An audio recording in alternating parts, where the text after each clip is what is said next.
What's up, everybody? Hey, I just came off of a fresh FP&A Friday where I talked about organizational change and I talked about how CFOs can be culture carriers, culture champions, and change agents. But one of the things I wanted to talk about is I got a really great question this week. Really great, thought provoking question. One of those questions that make you think.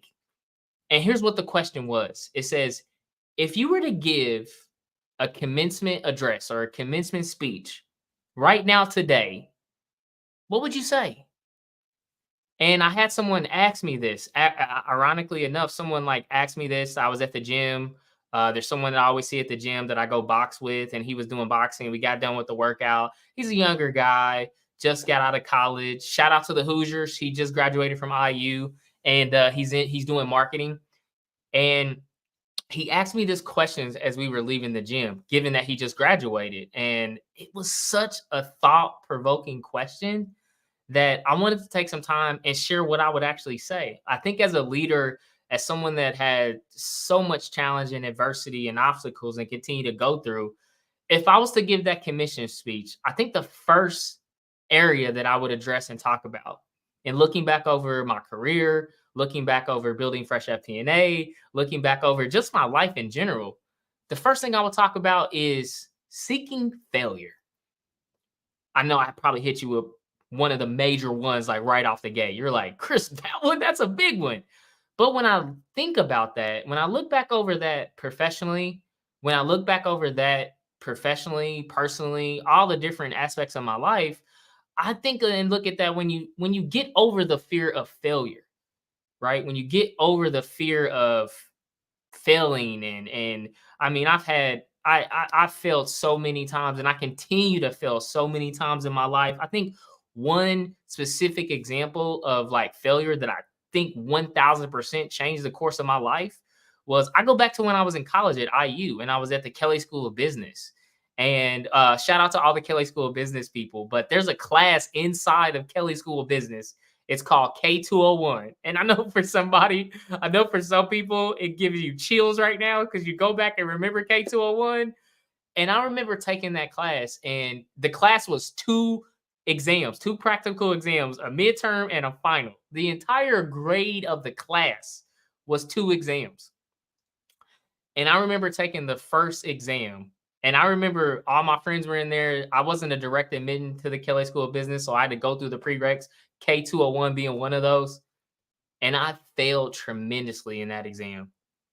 I mean, I'm talking about even with a curve, it was bad, right? And I remember taking that failure and I remember reflecting on it and all the things that came along with it, right? Am I really cut out for the business school? Can I really do this? I know the Kelly School of Business is like a top 5 public business school in the nation. Can I like do it? Is this possible? I had all the questions. But the thing about it was, I was like, man, I'm going to look at this failure as an opportunity to immerse myself in it. So tying to that commencement speech, that'd be the first thing I would share is seek opportunities to fail. You're either going to win or you learn when you seek an opportunity and you get over the fear of failing. I think the second thing in my commencement speech that if I was able to give it was always be curious. That's my ABC. When I look back over my life and I look over professionally, I look over everything that building and shaping and growing, I've always been a curious person. And whether it's curious about business or whether it's finance or curious about life, I think, for me, I won't highlight all the like professional things because like I know I'm on LinkedIn and I'm on all these other channels and stuff, but always be curious. Always find ways to learn. I think when you look at curiosity, that's been over my life, over my career, over my just all the areas and things that I've gathered throughout my life. I've always been a naturally curious person. I've been the why person, right? The person that's like, well, why is this like that? Or when I look and see when I got into boxing, that was a curiosity that I had. I catapulted myself. I was like lifting, I was doing the whole gym thing, and I felt like I was stagnant. I felt like I wasn't growing. I wasn't developing. I wasn't challenging myself. So I became curious about boxing. I remember, I'll never forget the first time I did my first boxing workout, and I did it at Title Boxing, which was like a 1 hour class. And when I tell everybody this, it kicked my butt. I was going to say another word, but it kicked my butt. And I fell in love with boxing at that point. My curiosity got me to a point of falling in love with a sport that I ended up fighting competitively at the highest amateur level on, right? So that'd be the second addressing point that I would in my commencement speech, right? Is always be curious. I think the third one is really near and dear to me. It's a aspect of my life that always keep me grounded, and it's be humble. I think there is tremendous power, there's tremendous value, there's a tremendous impact that you can have when you keep humble, right? I come from a very low, first generation college student. Me and my sister were the first two people in my entire family to go to college. My mom, she was a single parent mom. I grew up in, Section 8 housing, the west side of Indianapolis. We didn't have anything. I never really had nice things growing up, right? But I always stayed humble and I never forgot where I came from. Like that humility has always like carried me when I was a public accountant and when I did an accounting manager, when I throughout my life, I've always stayed anchored and never forgot what I came from and never forgot that humility. So that'd be another element that I would add in that commencement speak is be humble. Never forget where you come from. The third piece, the fourth one that I would add, and I think this is probably unique to me, but I think this could be for everybody, is helping others. I remember at a critical point in my career, I remember working at an organization. I worked with a great CFO at the time. I was a manager of finance, just got into leadership, and we were doing this exercise as a team of realizing our why and our purpose, right? And it was a really great exercise. We had someone come in and it was very, and I knew how important this moment was in like my professional career. And I knew how important this moment was in my personal life as well, too. Like I could go back to that moment and realize the impact and like value and just weight that this exercise, like I just didn't look at it as like, yeah, it's just some exercise to go through. I was like, no, I really want to spend some time to this. And what I realized, and this is about 15 years ago, right? I won't age myself, but I was in my 20s somewhere in there, right? And I remember going through this exercise and we came to the why, which was, why am I here? Right. And that why that I figured out 15 years ago is like literally the same why that catapulted me in building Fresh FP&A. And that why was I want to use my skills, passions, talents, and experiences to help others realize and achieve greatness. I can go back to how I craft that message. And when I was going through, this is way before ChatGPT and Gemini and all the tools that if I would have prompted that and said, hey, make this more clear and concise and find my why, my purpose, and update my LinkedIn, it would have did that for me, right? I remember going through that. And till this day, that has been my North Star. That's the North Star of my business. That's the North Star of my life. And connecting that with helping others. I think one of the most important things that we have the opportunity to do, whether you're a CFO, finance professional, HR, regardless of where you are professionally, we have the opportunity to help others. And when I think about like put on the ROI hat, not looking at it from a financial perspective, but looking at true life value and ROI, helping others is the biggest thing that you can do. So my fourth topic in that convention speech will be help others as much as you can. And I would add to that, help others as much as you can and not expect anything in return. That's another piece of it. Let's keep it going. I would even amplify and add more of that. Help others, not expecting something in return, and help people that you don't even know, right? I'll give you another practical example. I was at Crackle Barrel. Shout out to Crackle Barrel. Growing up poor, Crackle Barrel was like a nice, expensive meal to go have. Like that and Red Lobster. Those two, If anytime my mom or my grandma ever took us to Cracker Barrel or Red Lobster, I was like, yo, we about to be eating so good right now. But that experience, and I was at Cracker Barrel about 2 weeks ago. Came in late at night. It was me. It was probably like 8 other families in there, and I was like, man, I really want to do something. And the complete strangers, I knew nobody in there. This was right after working out, and this is after one of my longer days. So like I was just 10:30 at night, right? Cracker Barrel closed at 11. Last couple people there.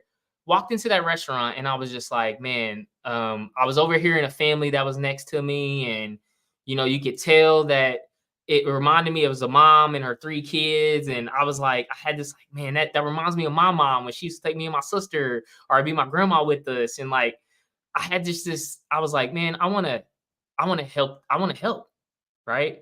So as I'm like checking out, and I was like, that family, I was like, I'm just gonna help take care of everybody's bill that's here at Cracker Barrel right now. Right. Like small gesture, but at the end of the day, I think the greatest form that you can do in your life is help other people. Don't expect something out of return, and just help random people that you don't know. You don't know how much that situation can have a monumental impact on changing somebody's life, changing somebody's perspective. So when you have those opportunities to help, even tying it back to my why, when you have those opportunities to use your skills, passions, talents, and experiences, do it. Don't think twice about it. Don't overthink it. Don't analyze it. Do it. The fifth place that I would talk about in my commencement speech, from this very thought provoking question I got from Pat that we boxed with earlier this week, is learn empathy. I think so much right now when we look at so many factors, political, personal, economical, all these different things. One of the most important skills that you can learn and develop, not only professionally, which is on the EQ side, but also personally, is learn empathy. Like truly understand what it's like to be in someone's shoes, to view that perspective, to listen, to understand, to relate, not provide sympathy. Empathy and sympathy are two different things, two completely different results, and two completely different approaches to take in terms of understanding someone's perspective. So learn empathy, learn to listen, learn to understand, learn to appreciate someone's differences, someone's outlooks, someone's perspectives. You don't necessarily have to agree with it, right? I'm not saying like learn and agree with everything, but appreciate, understand, and value someone else's differences, their perspectives, their opinions, their outlooks, right? Don't completely dismiss it. And when I look back over my life, both professionally and I look over it personally as well too, I've always had that baseline of I wanted to be an empathetic leader, right? I wanted to be that I understood my teams, I understood the business, I understood the challenges, I understood my family, I understood my sister, I understood my brother, I understood my aunts, my uncles, my friends, I understood the boxing team, I understood my coach. I've always taken a moment and just wanted to, what is it like to walk in those shoes and really appreciate it? So that'd be my empathy one. The last one I want to, and I think this is hugely important, and in that commencement speech, right? I'm talking about what does commencement? You just got your CPA exam, or you just graduated with your MBA, right? Like whatever that commencement celebration would be. My last one would be: this is critical. Never measure yourself against other people, right? That is the biggest way to take joy from your life. That's the biggest way to detract how you're looking at the things that you're doing. And I'm going to be honest and transparent with you, right? Like this is probably, as being the CEO of Fresh FP&A and coming into leading my own global business, going at it now, bringing on clients, building a team, making an impact, doing all these things, right? This has been something that I had to constantly be consciousness of, right? Like never measure yourself. Like everybody's path is different. Your path, your experience, like it's all individual. And the worst thing that you could do in your career, in your life, is take your path, your position, and measure it against somebody else's, right? The ultimate goal of what you should be in your business life, your personal life, all the different lives and hats that you wear, which we wear a lot, just be better than what you were the previous day, right? You versus you. That's really it. So I wanted to take a second and jump on and share this. I think this is a super thought provoking question. Curious to know from you, like, how would you answer this question if you were given a commencement speech right now, as you just got through this video and you just watched it, and you were given that commencement speech to friends, family, colleagues, your elementary school, your team, your whatever that speech would be. Curious to know. Drop in the comments, share it. I think this is a really thought-provoking question to get people talking about it. Curious to know from you, what would be those topics? What would be those major points that you would share in that commencement to enable and empower that next group of people to think about? So wanted to take time to share that. That was such a good question. Hope everybody's having a great Friday. Man, we're getting close to being I may say this and some people may get mad at me, but man, summer's almost over. I always know summer's over when like back to school comes back. Like once back to school happens, I think that's like the first couple words of like summer being over. Like that's the first couple words. So hope you're enjoying a great summer. Have a happy Friday. And if you enjoyed this, like, comment, subscribe, share that thought provoking question. Curious to know from you. Drop it in the comments. What would be those areas of focus in your commencement speech? And thank you. And I hope you have a great weekend.